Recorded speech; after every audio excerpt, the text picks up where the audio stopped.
This is the Confessions of an Ex-Nuwaubian. I'm gonna pick up where I left off in part 10. Now, I was going to these meetings in Charlotte, and the sister had a meeting separate from the brother. And like I said, the Nuwaubians always talk about unity and unifying, the black race.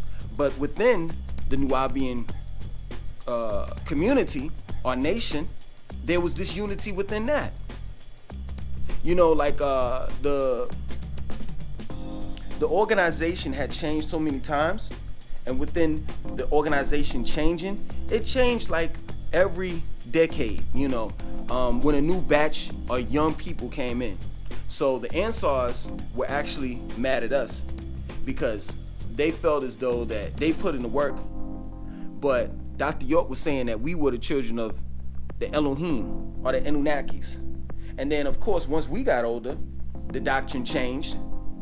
And now we're looking at the youth and we're saying that the actual facts that's coming out, he ain't write that shit, but the holy tablets and the books prior to the actual facts, that's what he wrote. And that's what we're rolling with. So there was this unity within the organization. And who was the cause behind that? Dr.York. Because he would change the doctrine, like I said, every decade, every 10 years, or when a group of young people came in, he would switch it up. So they were coming out with the actual facts. I didn't believe he wrote it, but I rolled with it. Whatever they came out with, they said that he was a Liberian citizen, Dr.York that is. I rolled with it. Whatever petitions they wanted me to sign to help free him, I signed it. Whatever money they wanted me to donate, if I had it, I gave it. I was down for the cause.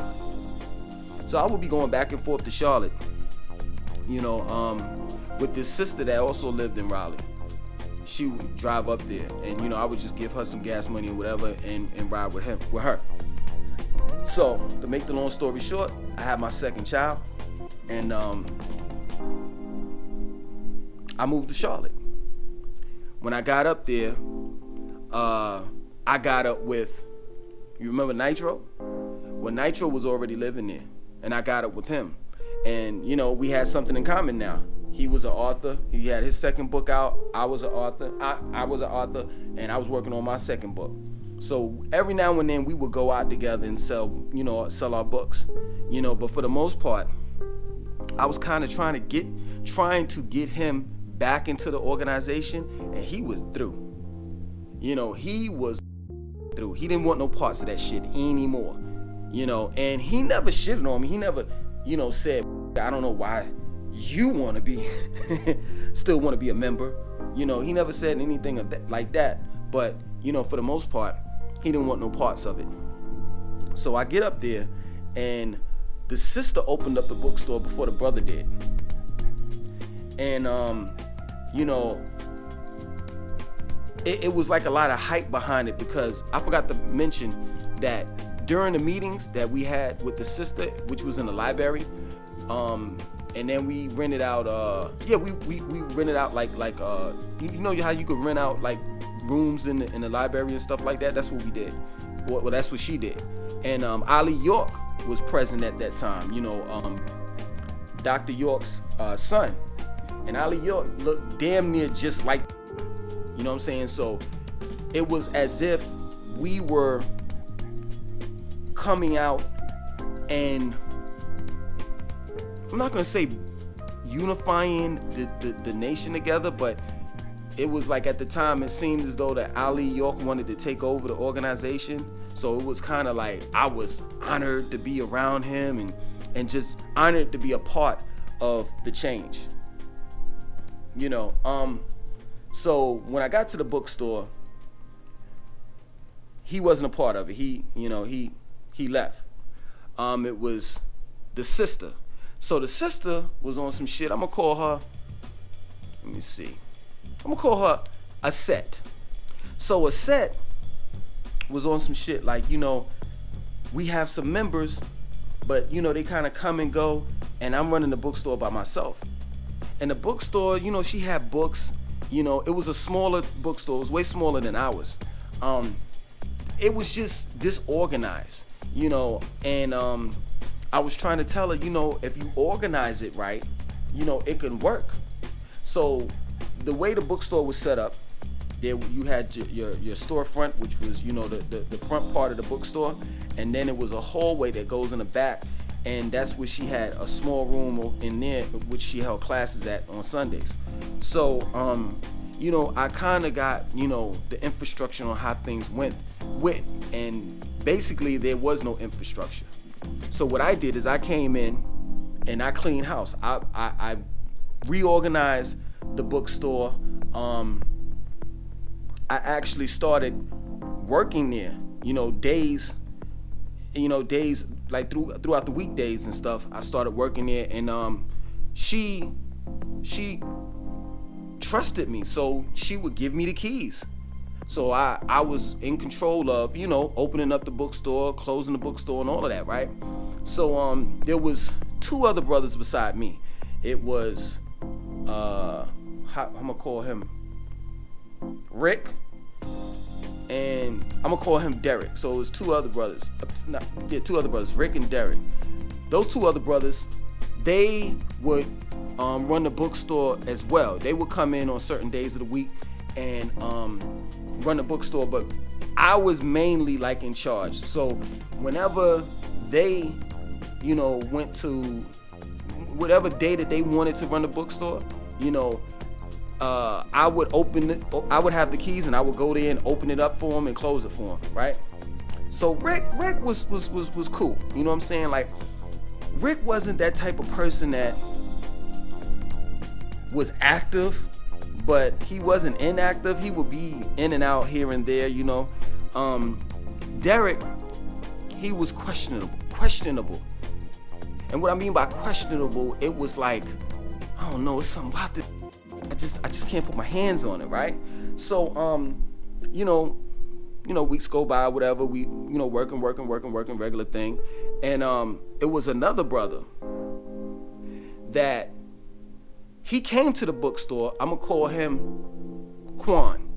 He came to the bookstore, but he just wasn't satisfied with how things ran. He was more closer with the brother that I said that was having meetings at the chicken rib restaurant. He was more attached to that brother than the sister. But he would come in every now and then, and he was an Ansar. So he's been through all of the schools, right? So everything was cool. Quan was pretty cool. He knew the doctrine and everything, and he knew the sister Aset, and he used to come through quite a few. And then, like, when I wasn't working at the bookstore, I was actually selling, my book. So I'm not gonna lie, I started back driving again, knowing that I wasn't supposed to be driving because I didn't have a license. So I would drive. I would risk my freedom driving from where I lived at to downtown Charlotte to the bookstore and opening up the bookstore and closing it. And when I mean I brung in money, I brung in money. And the bookstore had its own savings account or whatever, business account or whatever at Bank of America. So she trusted me enough to make deposits. So whenever I made the money, she would go out of town. She would go out of town, go to Edenton, because at that time, the land was still, if I'm not mistaken, no, they destroyed the land. It was Athens. The headquarters was in Athens.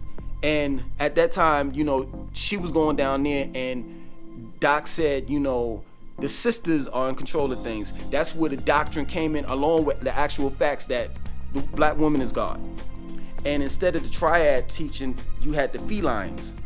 So a lot of things were changing within that time frame. So she would go down there, and whatever money that I made or whatever, she trusted me with it. And I would, deposit the money in Bank of America.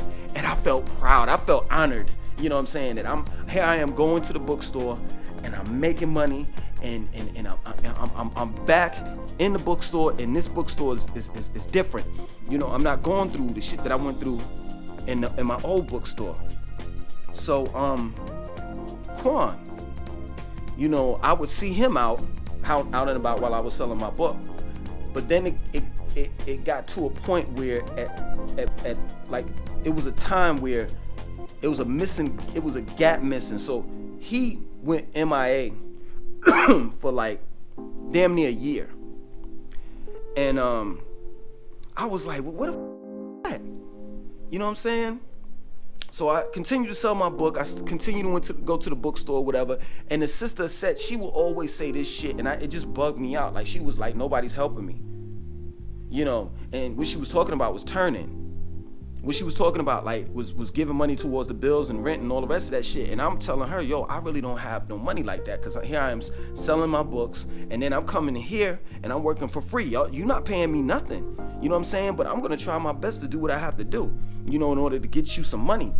And the mother of my children, she gave money. And a set didn't even have, like, you know, those boards, those marker boards that you could erase to teach class. She didn't have that. So the mother of my children bought that. We were trying our best to do what we needed to do in order to be so-called good Nuwaubians. So she will always be like, yo, nobody's helping. And I'm like, how is that? And I just made you $200 today. I don't understand that. You know what I'm saying? So, you know, time goes by, and she starts saying certain things, and I'm like, now I'm questioning things. You know what I'm saying? She starts saying certain things like, you know, well, you going out and you selling your book, and you going to barbershops and beauty salons and Walmarts, and I used to go inside the mall. I used to go everywhere to sell my book, right?